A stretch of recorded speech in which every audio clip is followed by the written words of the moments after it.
Hey folks, Rob here. And thought we'd just do another unboxing today. I bet you thought I only got one Hatfield this week. You'd be wrong. I got two. Not one, but two Hatfields this week. I actually just picked this one up this morning. Got the 28 gauge yesterday. And my wife picked it up and went out to Walmart this morning, our local Walmart here in town, and lo and behold, they had three Hatfields on the shelf. And me and the guy at the counter were talking. And of course, I looked in the cabinet, and I thought they had a 12, a 20, and a 28. And of course, I already have all those because I just got the 28 there yesterday. And I was telling the guy, I said, well, I just need the 410, and I'll have the matching set. And he said, one of those is a 410. I said, one of those is a 410? The barrels look pretty big for a 410. He said, yeah, one of those is a 410. So I said, well, let me look at it. And lo and behold, I have a 410 Hatfield SAS. I now have 4 Hatfields. Count them, 4. I have a 12, a 20, a 28, and now a 410. So we're going to look at this 410 and we're going to unbox it because honestly, I never even really looked at it. I just told him I wanted it. And so here it is. Let's cut this tape and get into this bad boy. Now, if you just watched my previous video, I shot the 28 gauge today. And it actually performed really well. Probably the best out of the box performance I've had with a Hatfield yet. So, of course, standard fare inside the box, you have your choke tubes. Now this one does come with interchangeable choke tubes. That's one of the reasons I really want it. Look at those little tiny, ain't those cute? Look at those. Those are so tiny. I mean, you could lose those easy. Look at that. That's unbelievable how small those are. So anyway, you get your choke tube wrench. You get your modified or improved cylinder, modified and full. Typically the modified is in the gun. So I've got so many of these choke tube cases that I've been taking a Sharpie and writing on the bottom of it what it is. So inside the box, again, your trigger lock, key to take your trigger lock off, and your instruction manual, and then the gun itself. Now this one, let's just lay this box aside. I'm gonna have to get rid of some shotgun boxes, so I have to pull this bad boy out.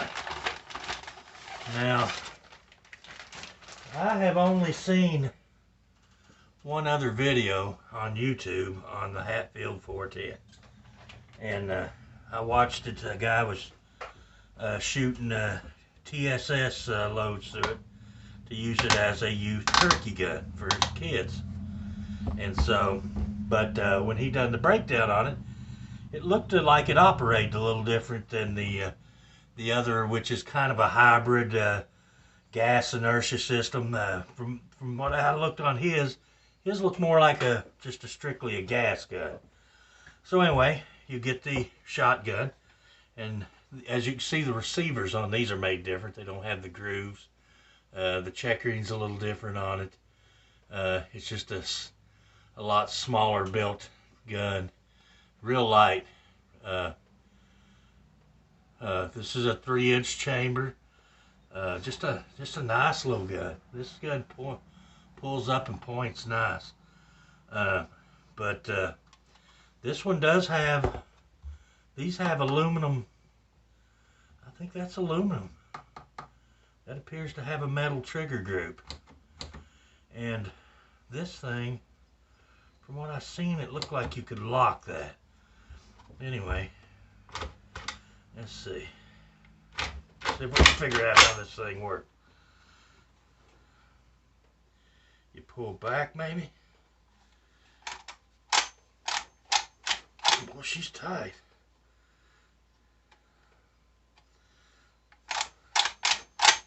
me see if I can figure this thing out. Let's take this off to begin with. Look at our gas system.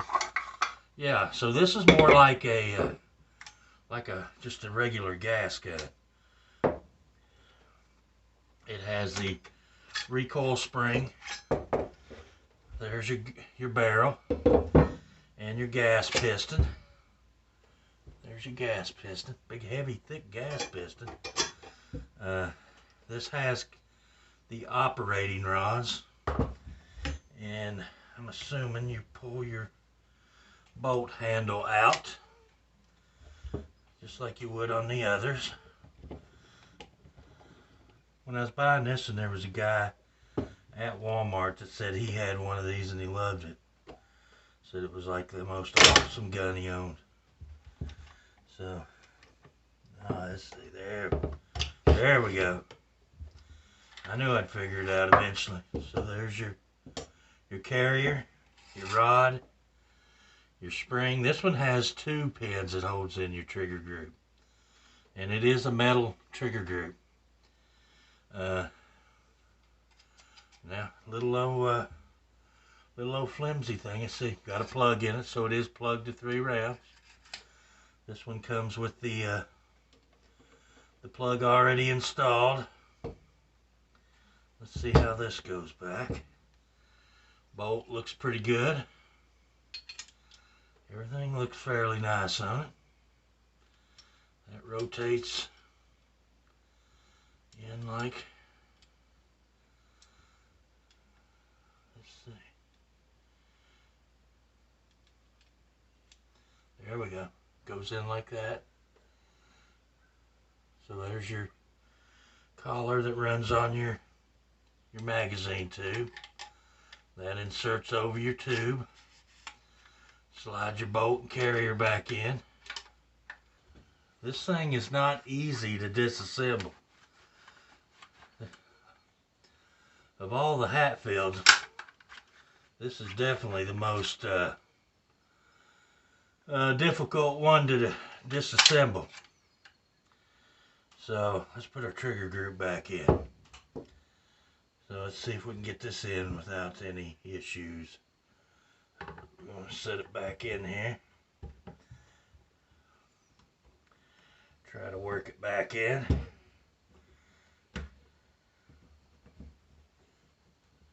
Get it lined up. Oh, she's tight. She is tight, but that does appear to be lined up.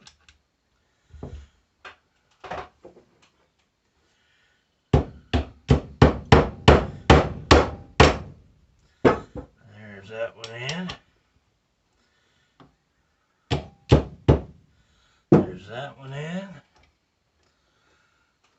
Let's put our barrel back over.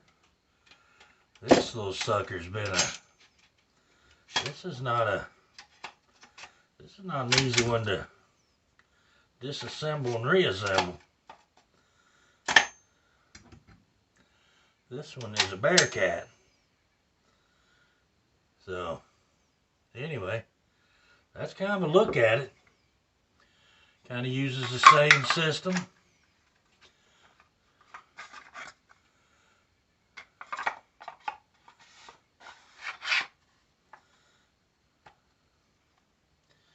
Yeah, she's tough.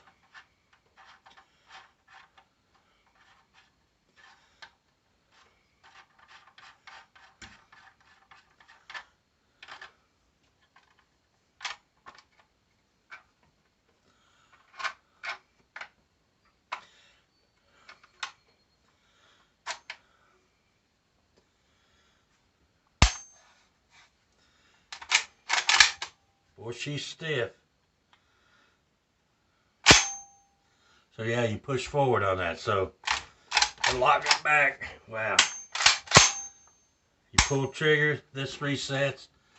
When you pull trigger, this comes back. Let me show you. So this little lever right here, you push that, that's your charger. You push forward, that releases your bolt to go home. When you pull the trigger, when you see that will move back. And then that locks the bolt back. So you push forward.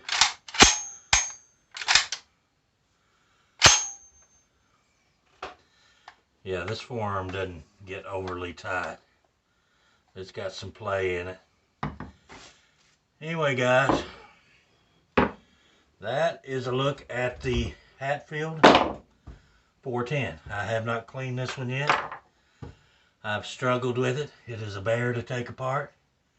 Everything in it's smaller and harder to work with. It's dirty as heck. You can see my hands just from fiddling with it here. It is it's not as easy to disassemble and reassemble as the bigger versions, but it is a nice little gun. Give you a look at it here.